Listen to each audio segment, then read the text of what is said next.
네, 이번 8월 한 달 동안 하나님께서 도시에서 찾으시는 한 사람에 대한 이야기를 나누고 있습니다. 저희가 지난 2주 동안 보았던 라합도 다윗도 우리가 익숙한 인물들이긴 하지만 사실 시대적으로 보면은 의외의 인물들이었다. 네, 오늘 우리가 보게 될 고넬료도 사실은 의외의 인물을 하나님 선택하신 겁니다. 이 시대와 도시의 세속적 흐름을 거슬러 올라갈 수 있는 그래서 하나님이 이 시대를 변화시키는 데 쓰실 수 있는 한 사람이 될 수 있기를 축복합니다. 네, 그런 마음으로 함께 말씀을 나누겠습니다. 오늘 본문의 1절 말씀 같이 읽어보겠습니다. 가이사랴에 고넬료라 하는 사람이 있으니 이달리아 부대라 하는 군대 백부장이라. 네, 가이사랴는 많이 들어보셨을 텐데요. 지도상에 보시면 헤롯 대왕이 기원전 22년에서 10년경에 로마 황제인 가이사 아구스토, 일반사에서는 아우구스투스라고 하죠. 아우구스투스를 이제 시저를 또 가이사라고 부르잖아요. 그 가이사의 도시라는 뜻으로 가이사랴라고 명칭을 붙인 항구 도시입니다.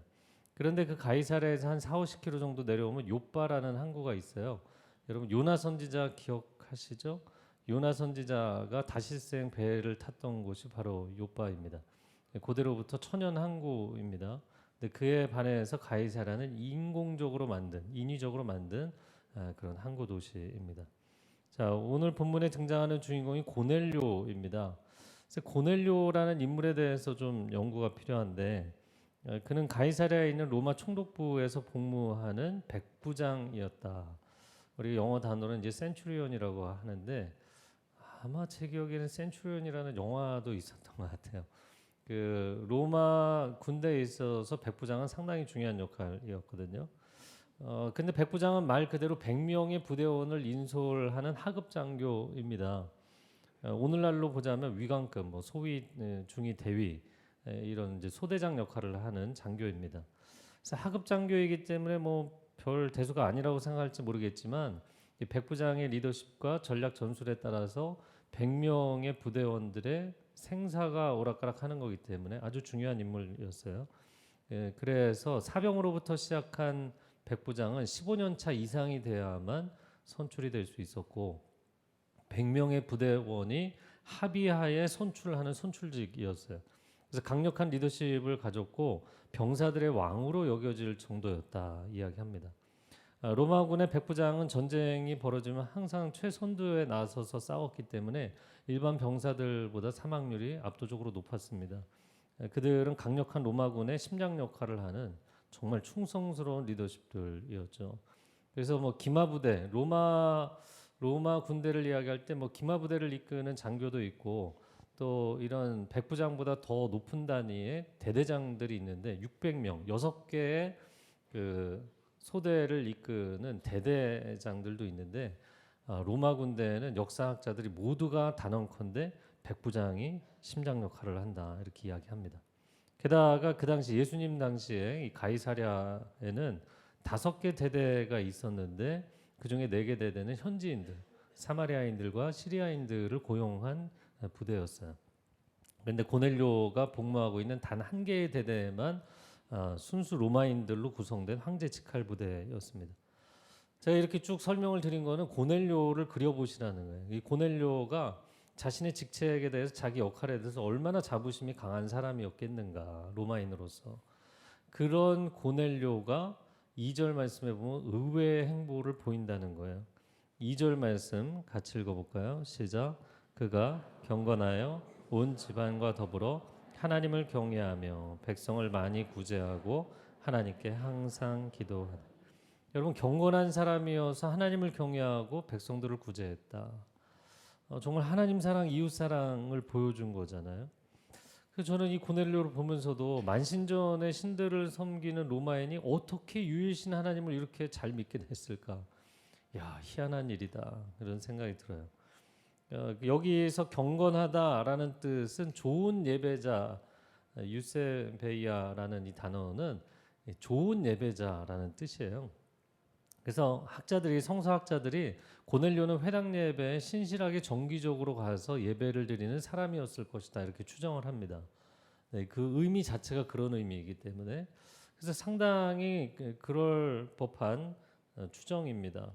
그런데 제가 이렇게 그림을 그려보니까 도저히 그림이 그려지지 않는 거예요. 우리로 이야기를 하자면 일제 강점기 때 일본 장교가 조선인들이 예배드리는데 와갖고 함께 박수치고 찬양하겠냐고요. 그 사람도 올 일이 없겠지만 조선인들이 그 사람을 웰컴하겠어요? 그러니까 전혀 어울리지 않는 그림이었던 거예요. 그런데 고넬료는 게다가 피지배 민족인 이 유태인들 중에 가난한 사람들을 진심으로 열심히 도와서 까다롭기로 유명한 유대인들에게 존경을 받는 인물이었다. 그러니까 고넬료는 정말 와, 이거 어메이징, 놀라운 인물이었어요. 그는 하나님을 향해서도 진심이었고 사람들을 향해서도 진심이었습니다. 교회를 다니는 사람들은 불신자들을, 교회 안 다니는 분들을 불경건한 사람이라고 쉽게 단정짓는 경향이 있어요. 근데 꼭 그런 것만은 아니거든요. 그래서 과연 불신자라고 부르는 것이 맞느냐, 미신자라고 불러야 되지 않느냐. 미신을 믿는 게 아니라 아직 믿지 않는, 재미가 없어요? 네. 이게 한자를 보지 않고 영어를 보지 않는 사람이 오해를 할 수 있잖아요. 그런데 이런 미신자들 중에서 정말 마음이 진실해서 하나님을 믿으면 기존의 성도들보다 더 열심히 믿으시는 분들이 많습니다. 1516 교회에도 가정의 평화를 위해서 따라 나오셨다가 정말 열심히 하시는 분들이 있어요. 저희가 오카야마에 같이 갔던 토요 남성모임 멤버 중에도 그냥 아내 따라 나왔다가 정말 열심히 신앙생활 하시고 일주일 내내 예배 영상을 보신대요. 형제님이. 제가 밴쿠버에 있을 때 한 자매가 어학연수를 하러 왔다가 저희 교회 와서 예배 은혜를 받고 거의 매일같이 교회를 왔어요. 근데 저녁에 예배가 끝나고 성경 공부가 끝나면 항상 한국에서 전화가 오는 거예요. 그래서 얘기를 사정을 들어보니까 이 친구가 사실은 영어 공부하러 온 게 아니라 결혼할 남자친구가 있어서 그 집에 처음 인사를 갔는데 보니까 우리 집은 1년 내내 제사하는 집이다. 그래서 경악을 하고 도망친 거예요. 네. 왜냐하면 이 자매도 원래 노는 거 좋아하는, 교회는 그냥 한 발 걸친 나이롱 신자였거든요. 그런데 와, 이런 집에 내가 어떻게 가냐 그러고 영적으로 너무 두려웠던 것이죠. 그런데 보면 전화를 할 때마다 자매는 1시간씩 짜증내고 그럼에도 불구하고 그 형제는 매일같이 전화를 해서 그 욕을 얻어 먹으면서도 자매를 위로하고 있는 거예요. 그래서 제가 얼굴은 못 봤지만 야, 정말 괜찮은 형제다. 게다가 이 형제가 상당한 사업을 또 이끌고 있는 형제였는데, 아니 네가 싫다면 나도 관두겠다 이럴 법한데 그러지를 않는 거예요. 몇 달이 가도. 그래서 제가 이 자매에게 얼른 한국 들어가서 빨리 결혼을 해라. 여러분, 목사가 교회도 안 다니는 형제랑 빨리 결혼하라고 이상하잖아요. 결국에 어떻게 됐을까요? 제가 이제 한국 돌아가서 형제에게 교회 같이 다니자고 해라. 그동안은 그냥 둘이 만나서 놀기만 했거든요. 그래서 교회 다니자고 해라. 그리고 신앙 생기면 세례도 받으라고 해라. 근데 제가 그 타이밍에 저도 한국에 다시 돌아가게 돼서 제가 그 남자친구 세례 주고 그 결혼식 주례를 했거든요. 그 아이인 유아 세례를 주고. 지금은 그 형제가 자매하고 비교할 수 없이 열심히 신앙생활을 하고 있고, 토요일마다 성경 암송하는 프로그램 선생님을 하루 종일 교회 봉사하고. 여러분, 세상 사람들이라고 다 하나님을 미워한다고 생각하지 마세요. 그건 큰 오해입니다. 교회 다니는 우리들이 잘못이 많았고 또 저 같은 목사들이 워낙 잘못을 많이 해서 교회에 대한 반감을 일으켜서 그럴 뿐이지, 여러분 우리가 믿는 하나님은 최고 좋으신 분인 줄로 믿습니다. 그리고 십자가의 복음만큼 귀한 소식은, 이렇게 복된 소식은 없는 것이거든요. 그래서 우리 주변에 고넬료와 같이 진실한 사람들이 곳곳에 있다는 것을 기억하시고 절대로 사람들에 대해서 선입견을 갖지 않으셨으면 좋겠어요. 제가 전에도 한번 얘기했는데 오히려 교회를 한 30년, 40년 이렇게 오래 다녔는데도 안 변하는 분들이 진짜 무서운 분들이다. 제가 지난번에 그런 분들은 하나님도 못 고친 분들이라고 얘기를 했더니 한 분이 저에게 질문을 하시더라고요. 아니 하나님이 못 고치는 사람이 있다고 목사님 그렇게 얘기하시면 어떡합니까? 그래서 아니 그런 뜻이 아니라 하나님이 무능하시다는 뜻이 아니라 하나님이 그렇게 지속적으로 얘기해 주시는데도 고집을 부리고 반응을 하지 않는 그 사람이 문제라는 뜻이다. 여러분, 예수님의 제자들 중에도 가룟 유다가 있었잖아요. 우리가 교회만 다니면 구원이 보장되고 은혜가 보장될까요? 정말 옷깃을 여미며 신앙생활이 오래될수록 겸손하게 신앙생활하는 저와 여러분이 되기를 바랍니다. 로마서 2장 28절 29절 같이 읽어보겠습니다. 무릇 표면적 유대인이 유대인이 아니요 표면적 육신의 할례가 할례가 아니니라. 오직 이면적 유대인이 유대인이며 할례는 마음 할지니 영에 있고 율법 조문에 있지 아니한 것이라. 그 칭찬이 사람에게서가 아니요 다만 하나님에게서니라. 아멘. 네, 하나님은 우리의 겉모습이 아니라 우리의 중심을 보신다. 그래서 그 사람이 교인이든 아니든, 네, 그 사람이 뭐 헬라인이든 유대인이든 하나님은 그 사람의 영혼을 보신다는 거예요. 그래서 그 사람이 아직 교회를 안 다니고 있어도, 그 사람이 뭐 아직 신앙생활을 안 하고 있어도 그 사람의 영혼을 보신다. 그래서 우리도 하나님의 시선으로 사람들을 볼 수 있게 되기를 바랍니다. 이어지는 3절에서 6절 같이 읽어보겠습니다. 하루는 제9시쯤 되어 환상 중에 밝히 보매 사자가 들어와 이르되 고넬료야 하니, 고넬료가 주목하여 보고 두려워 이르되 주여 무슨 일이니까? 천사가 이르되 내 기도와 구제가 하나님 앞에 상달되어 기억하신 바 되었으니 내가 지금 사람들을 요바에 보내어 베드로라 하는 시몬을 청하라. 그는 무두장이 시몬의 집에 유숙하니 그 집은 해변에 있다 하더라. 여러분, 제 9시는 오후 3시입니다. 오후 3시에 고넬료가 환상을 보았다는 것은 유태인들이 오전 9시, 낮 12시, 오후 3시에 정기적으로 기도를 하거든요. 그러니까 이 사람이 매일 3번 기도 생활을 했던 것 같아요. 그 기도하는 가운데 환상을 보았는데 천사가 내 기도와 내 구제가 하나님이 기억하신 바가 되었다. 저를 한번 따라해 보세요. 하나님이 기억하신 바가 되었다. 여러분, 하나님은 시간을 초월해 계신 분인데 그 하나님이 기억을 하실 만큼 감동을 주는 사람들이 있다는 거예요. 우리가 다윗도 그렇게 보았잖아요. 사사시대 400년 동안 지나면서 하나님께서 한 목동 소년을 주목하셨는데, 그렇게 많은 예배 공동체가 있었지만 하나님이 전 세대에 걸쳐서 다시 추억하고 싶고 다시 세우고 싶은 그런 예배 공동체를 세운 사람이 다윗이었다는 거죠. 수많은 로마인들 가운데 하나님께서 기억하시는 한 사람, 거대 로마 제국의 복음의 파장을 일으킬 시작점이 될 한 사람, 하나님은 고넬료를 그렇게 바라보셨고 그렇게 기억하셨던 것입니다. 그리고는 그에게 정말 중요한 인물이었던 베드로를 연결시켜 주셨어요. 전 이것도 참 중요하다고 보입니다. 여러분, 베드로가 당시에 최고의 사도였잖아요. 그가 한 번 복음을 전하면 3,000명이 돌아오고 5,000명이 돌아왔다고요. 그런데 그런 대사도 베드로를 고넬료 한 사람을 위해서 보내주신 거예요. 그러니까 저와 여러분이 고넬료처럼 하나님의 마음을 감동시키면 여러분이 뭔가를 간구하기 전에 여러분에게 필요한 것을 하나님이 먼저 알아서 응답해 주실 줄로 믿습니다. 이게 너무나 축복이죠. 그래서 개별적인 거를 구하는 것과 하나님과 이런 관계 가운데 들어가는 건 전혀 다른 차원인 거예요. 저는 여러분이 평생에 하나님으로부터 만남의 축복을 받게 되기를 바랍니다. 제가 제 아내를 만난 것도, 또 하영조 목사님 온누리교회를 만난 것도, 또 많은 좋은 동역자들을 만난 것도 큰 축복이었어요. 그리고 인생의 중요한 순간마다 정말 고마운 분들, 소중한 분들을 만나게 됐거든요. 우리가 자신의 영광을 구하지 않고 하나님 나라와 그 영광을 구하면서 살면 하나님께서 곳곳에 있는 귀한 사람들을 연결시켜 주시고 여러분에게 필요한 모든 자원들을 연결시켜 주실 줄로 믿습니다. 그래서 세상 사람들은 뭐 셀프 매니지먼트, 자기 관리 이야기하면서 인맥을 잘 구축해라 이야기하잖아요. 세상적인 인맥을 구축하는 것이 아니라 영적인 동지들을 여러분 가는 곳마다 세우는 분들이 되시기를 바랍니다.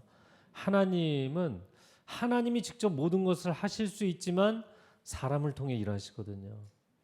그런데 한 사람이 아니라 그 한 사람을 기점으로 생긴 휴먼 네트워크, 인간관계를 통하여서 하나님은 일하시는 분이세요. 그래서 우리의 만남을 통해 하나님은 하나님 나라의 큰 그림을 그리시고 이루어 가시는 분이라는 것을 기억하시기 바랍니다. 제가 고넬료를 묵상을 하면서 로마 백부장이 신앙생활을 한다는 거는 정말 어려운 일이었어요. 불가능에 가까운 일인데 야, 어떻게 이 불가능이 가능해졌을까? 그러면서 생각을 해보니까 지금 중동의 이스라엘과 아랍 사이의 갈등이 갈수록 격화되고 있잖아요. 다시는 침략당하지 않겠다고 불을 뿜고 있는 이스라엘을 봐도 안타깝고, 테러를 감행해서라도 유대인들을 몰아내겠다고 악을 쓰고 있는 이 아랍인들도 너무나 안타깝습니다. 여러분, 이스라엘 사람들도 아랍 사람들도 예수 그리스도의 십자가 복음이 필요한 사람들인 줄로 믿습니다. 그런데 제가 놀라운 것은 여러분, 우리가 겉으로 보이는 외교적인 국제 정세만 볼 문제가 아니라 오늘날 유대인들 가운데 예수님을 구주로 고백하는 유대인들이 급증하고 있다는 거예요. 이전 어느 시대와 비교할 수 없이 놀랍게 급증하고 있어요. 예수님이 십자가 달리시고 부활하신 지가 2000년이 가까우고 있잖아요. 유대인들이 철저히 예수 그리스도를 부정했거든요. 근데 압도적으로 최근 몇십 년 사이에 예수님을 메시아로, 이미 오셨던 메시아로 인정하는 유대인들이 늘어나고 있어요. 더 놀라운 것은 이란, 이라크, 이 무슬림 사회, 그래서 복음이 원천적으로 차단되어 있는 이런 지역에서 고넬료처럼 환상을 보고 예수님을 믿게 되는, 예수님의 환상을 보고 천사들의 메시지 환상을 보고 회심을 하는 무슬림들이 지금 중동에서 급증하고 있다는 사실이에요. 그러므로 우리가 뉴스를 통해서 테러와 전쟁의 역사를 보며 낙심할 것이 아니라 하나님은 여전히 이 시대에도 놀라운 구원 역사를 이루고 계신 것을 주목할 수 있기를 축복합니다. 9절에서 12절 말씀 같이 읽겠습니다.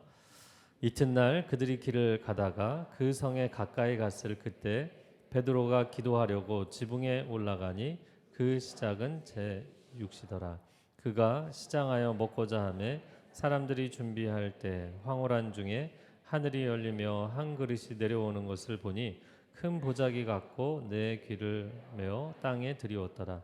그 안에는 땅에 있는 각종 네 발 가진 짐승과 기는 것과 공중에 나는 것들이 있더라.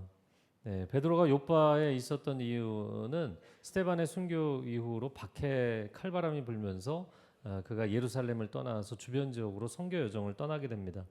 제6시라는 것은 낮 12시입니다.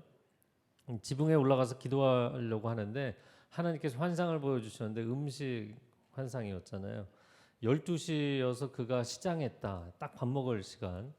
지금 몇 시죠? 12시 좀 넘었는데. 그래서 저는 이 본문을 보면서 하나님 굉장히 심플하시고 재밌는 분이다 이런 생각이 들었어요. 그 요한복음 3장 4장에 보면 니고데모라는 학자에게는 중생이라는 신학적인 주제로 접근하시고 또 수가성 여인에게는 목마름이라는 일상적인 주제로 접근을 하셨는데 우리 베드로에게는 역시 배고픔과 음식이라는 주제로 접근을 하셨어요. 그럼에도 불구하고 베드로가 난색을 표합니다. 저는 먹을 수 없습니다. 이렇게 반응을 해요. 13절에서 16절 같이 읽겠습니다.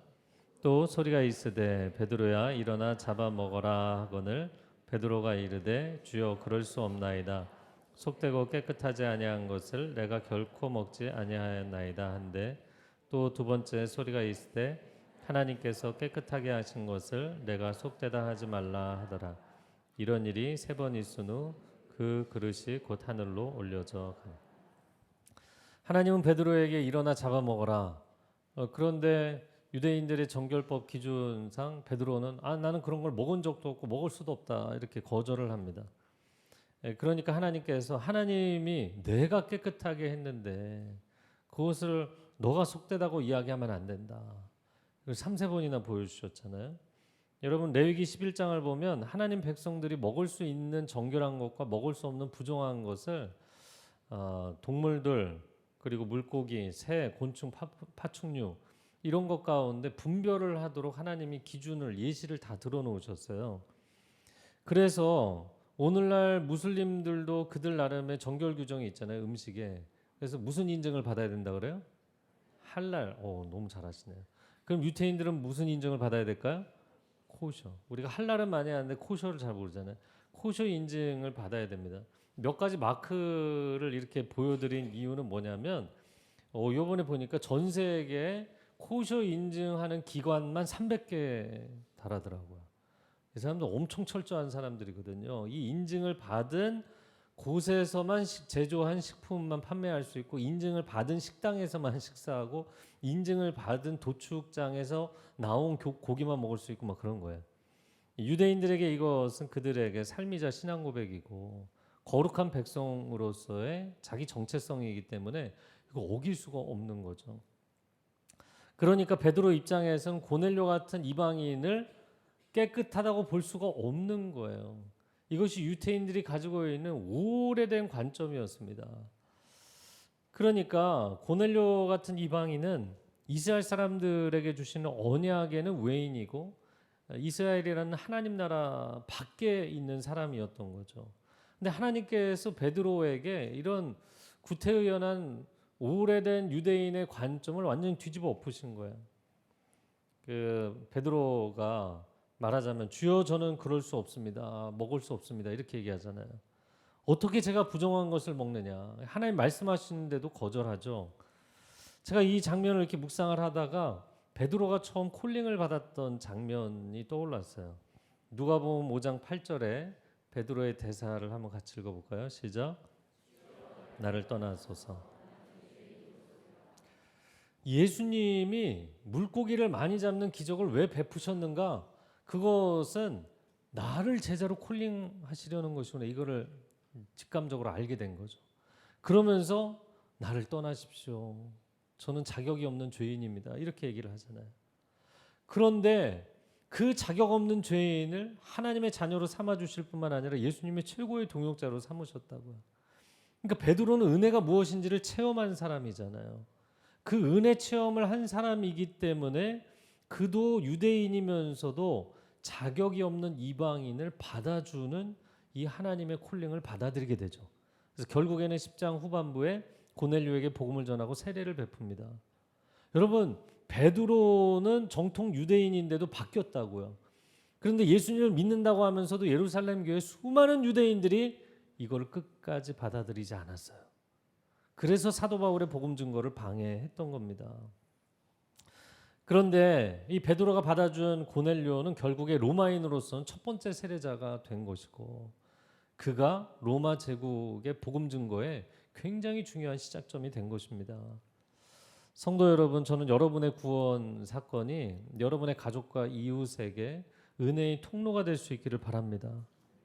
왜냐하면 때로는 바울의 그런 복음 증거를 회방했던 유대인들처럼 교회를 다니는 사람들이 오히려 잘못된 선입견 때문에, 잘못된 태도 때문에 세상 사람들이 하나님께 나아오는 것을 가로막고 있거든요.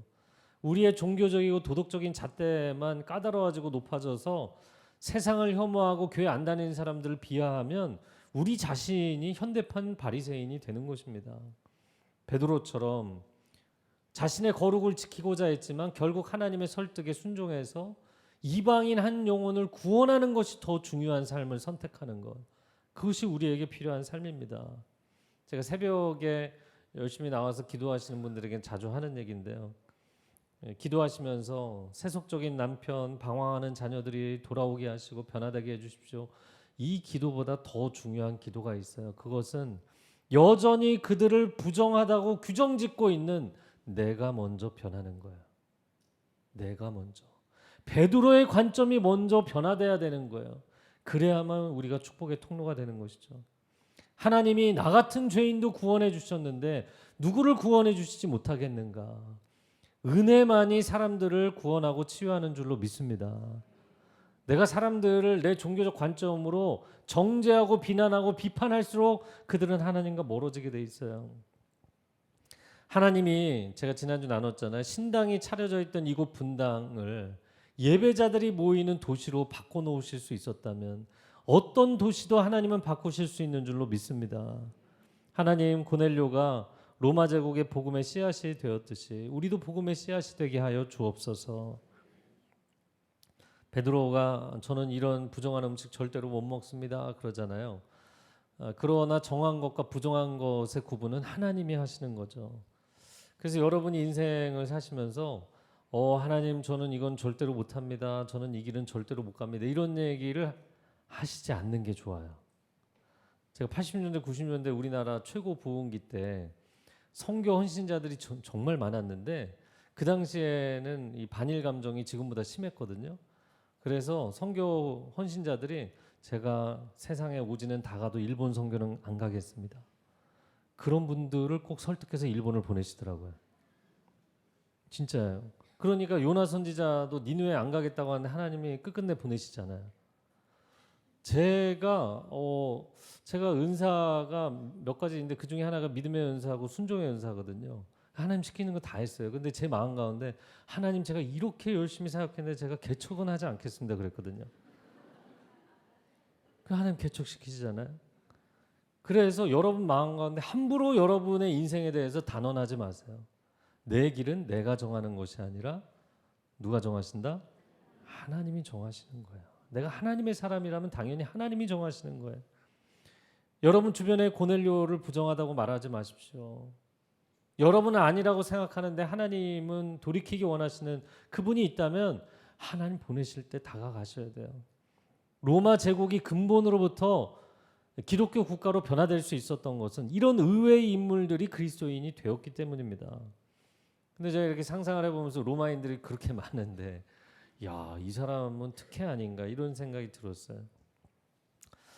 그런데 누가복음 15장에 비유 중에서 잃은 양의 비유가 생각이 났습니다. 목자에게 100마리 양이 있는데 99마리는 여기 있는데 한 마리 양이 방황을 하고 있으면 99마리를 두고 그 한 마리를 찾아 나선다는 거예요. 방황하며 길을 찾는 그 한 마리 양이 더 소중하게 보이는 것이죠. 제가 어제 알파 공동체 큐티 세미나를 시작을 했거든요. 근데 다윗홀이 요즘은 날씨가 너무 더우니까 에어컨을 2대를 맥시멈으로 틀어도 막 더워요. 그래서 한 5, 60명이 적당히 인원인데 100명 넘게 오셔갖고 사실은 사전에 타교인 중에 지원하신 분, 타 공동체에서 지원하신 분, 저희 알파 공동체에서 늦게 지원하신 분들 죄송합니다. 수강 못 하시겠습니다. 이렇게 연락을 드렸거든요. 근데 솔직하게 고백하는 거는 딱 한 명 타교인을 제가 받아주겠다고 했거든요. 아니 목사님 그럼 공평하지 않은 거 아닙니까? 특혜 아닙니까? 특혜가 맞습니다. 그 왜 특혜를 베풀었는가? 그 지원자가 대학생이었어요. 여러분 지금 대한민국의 캠퍼스가 복음화율이 2% 미만이에요. 우리가 선교 정책에서 복음화율이 2% 미만이면 미전도 종족입니다. 그 미전도 종족이 복음을 듣겠다잖아요. 그 특혜를 베풀어야 되는 거예요.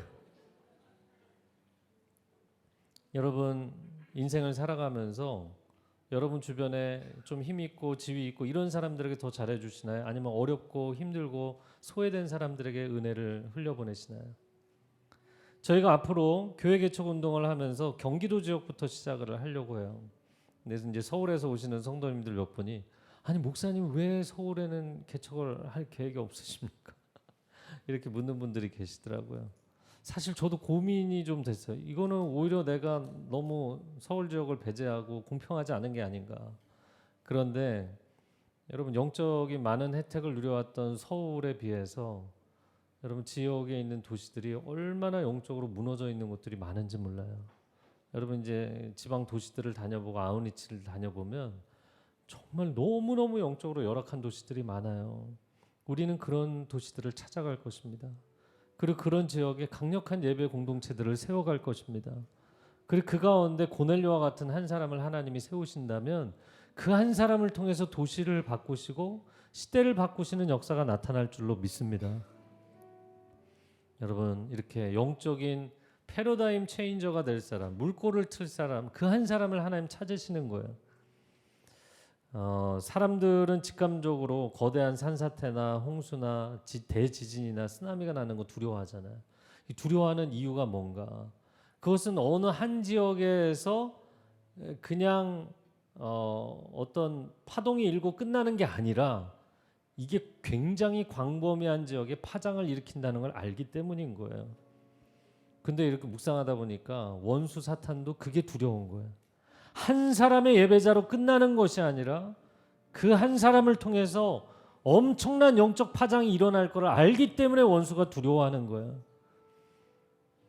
여러분이 정말 전심의 예배자가 되는 것을 왜 원수가 싫어하고 공격하고 막으려고 하는가? 그 한 사람을 통해 하나님은 세상을 바꾸실 줄로 믿습니다. 그래서 성경 역사를 보면 홍수 심판을 하실 정도로 가장 어두운 시대에 에녹과 노아라는 경건한 사람들을 보내시잖아요.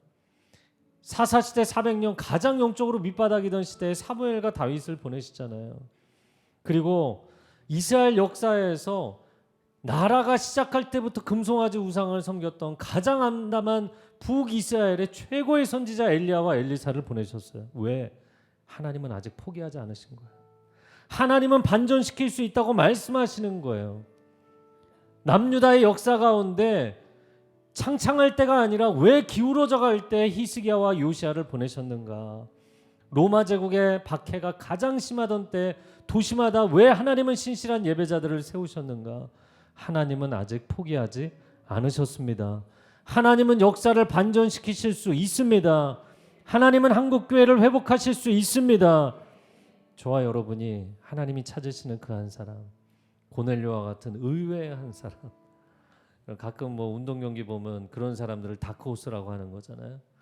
아무도 주목을 안 했어요. 그래서 언론도 뭐 사전 뭐 자료 준비 안 하고 영상 준비 안 하고 막 이런 사람들이 갑자기 금메달 따잖아요. 여러분, 원수가 놀랄 영적 전쟁을 하면서 내가 이렇게 공격을 당해야 되나 위축되는 게 아니라 여러분이 한 사람의 예배자로 살아갈 때, 고넬료와 같은 신실한 사람으로 살아갈 때 원수를 두렵게 만드는 하나님의 사람으로 평생을 살아가시기를 축복합니다. 함께 기도하겠습니다.